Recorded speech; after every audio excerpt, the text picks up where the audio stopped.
Hello guys, আসসালামু আলাইকুম। আপনারা সবাই কেমন আছেন? আশা করি আল্লাহর অশেষ রহমতে ভালো আছেন। আমি আপনাদের বোন, আপনাদের দোয়া ভালোবাসা ভালো আছি। তো আরেকটি নতুন ভিডিও নিয়ে আপনাদের সাথে হাজির হয়ে গেছি। তো আপনাদেরকে জানাই রমাদান মোবারক। তো এখানে আমি লাউ শাকটা আলু দিয়ে ভাজি করতেছি, এটা রোজার আগে। তো লাউ শাক এইভাবে আলু দিয়ে ভাজি করলে খুব মজা হয়। এখানে আমি রসুন প্রথম বাপাই নিছি, এটাকে আলুটাকে কুচি করে, তারপর লাউ শাক কুটে, এখানে রসুন কুচি, তারপর পেঁয়াজ, কাঁচা পেঁয়াজও দিব, তারপরে এখানে মানে কাঁচামরিচ দুইটা ফালি করে দিছি, তারপরে শুকনো মরিচও দিব লাস্টে। এই তো আমি পেঁয়াজটাও দিয়ে দিছি। তো একটু ভাজা হলে ব্রাউন ব্রাউন মানে ব্রাউন কালার আসলে তো আমি এখানে শাকটা দিয়ে দিব, যে বাপায় রাখছি শাকটা ওইটা দিয়ে দিব। তারপরে নেড়ে চেড়ে পানিটা শুকিয়ে এই তো ব্রাউন কালার হয়ে আসছে, এখন আমি শাকটা দিয়ে দিব। তারপর নেড়ে চেড়ে পানিটা শুকিয়ে গেলে ভাজাটা হয়ে গেছে। তো এইভাবে একবার করে দেখবেন। আমার শাকটা রান্না করার চেয়েও আমার থেকে বেশি ভাল লাগে ডাল দিয়ে রান্না করলে আর ভাজি করলে। এটাই আমার থেকে, তো আমি শুকনো মরিচ টেলে নিয়েছি। শাক ভাজি করবো আর শুকনো মরিচ থাকবে না তা হবে না। তো শুকনো মরিচ ভাজা থেকে আমি এখন হাতে ডলে তারপরে এখানে দিয়ে দিব মচমচা। তো এখানে গুঁড়ো গুঁড়ো করে হাতের মাধ্যমে দিয়ে দিব, আর বাকিটা আমি শাকের সাথে পরে ভাতের সাথে খাবো। তো এখন মিডিয়াতে একটা জিনিস নিয়ে খুবই চর্চা হচ্ছে, কালকে যেমন আলবি ইকরা আত্মহত্যার বিষয় নিয়ে। তো এই কয়দিন এই হয়তো সাংবাদিক ইউটিউবরা এই কয়েকদিন এটা নিয়ে আলোচনা করবে, কোনো সমাধান হবে না। তো এইভাবে মিডিয়াতে চলতেছে। তারপরে দর্শন, মানে দিন দিন যত বিচার হচ্ছে দেখি আমি ততই বেড়ে গেছে দর্শন।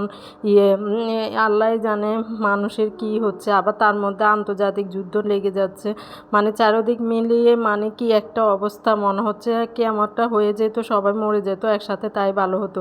তো এখানে আমার মেয়ে বাদাম আনছিল স্কুল থেকে রোজার আগে, সেটা তো এটা কি বাদাম আমি চিনি না, কিন্তু ভিতরে এটা চেয়েছে, ভিতরে যে আঁশটা ওটা কাঠবাদামের মতো মনে হয়, ওটা খেতে হয়। মানে খেতে মজাই লাগে কাঠবাদামের মতো। একটা এই বাদাম নিচে 20 টাকা। তো আপনারা কমেন্ট করে জানাবেন এই বাদামটার নাম কি। তো প্রথম রোজায় আমাদের ইফতারি কিনে আনছিল, বুট টুট কিনা ছিল না কিছুই। তো এখানে এখন তারপরের দিন বুট কিনে আনছে। তো আমি এখানে বুটটা সিদ্ধ করে নিচ্ছি। তো আমি লবণ আর একটু হলুদ দিয়ে সিদ্ধ করে নিই, তো রান্না করলে কালারটাও সুন্দর থাকে। তো এখানে আমি বুটটাকে এখন সিদ্ধ করে নিচ্ছি। 1 কেজি আনছে, তো হাফ কেজি আমি এখানে সিদ্ধ করে নিচ্ছি। তো হাফ কেজি আজকে 11 রোজা, তাই এ পর্যন্ত চলতেছে, এখনও আরও 2-3 দিন যাবে। তো তো আমার বুটটা সিদ্ধ করা হয়ে গেছে।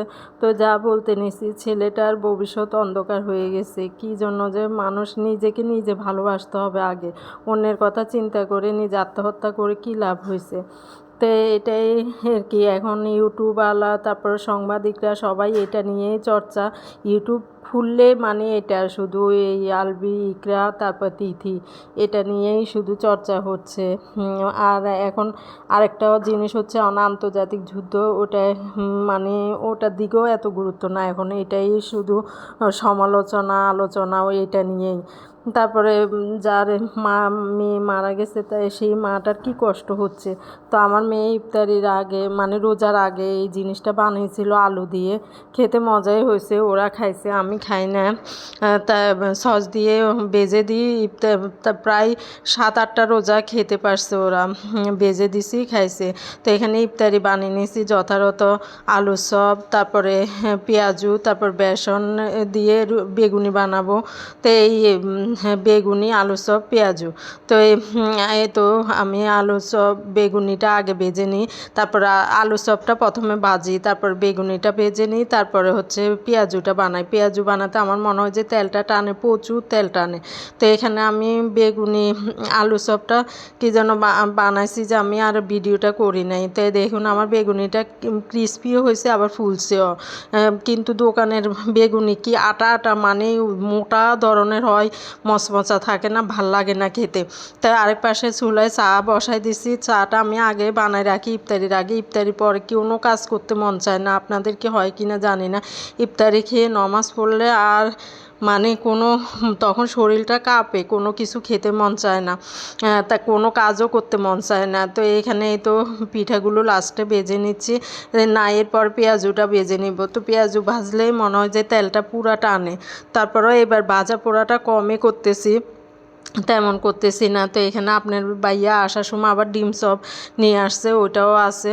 তো এই রিজিকের মালিক বলে যে আল্লাহ, আল্লাহ কোন সময় যে কি মানুষরে দিয়ে দেয় বলা যায় না। যেমন হয়তো দেখবেন খাবারের সময় এমন কিছুই নাই, কিন্তু হঠাৎ করে বললাম না, আল্লাহ কিভাবে রিজিক মিলিয়ে দেয় আল্লাহই ভালো জানে। তো এখানে আপনাদের ভাইয়া দেখুন ইফতারি মানে তেমন কিছুই ছিল না, এখন ভরপুর হয়ে গেছে।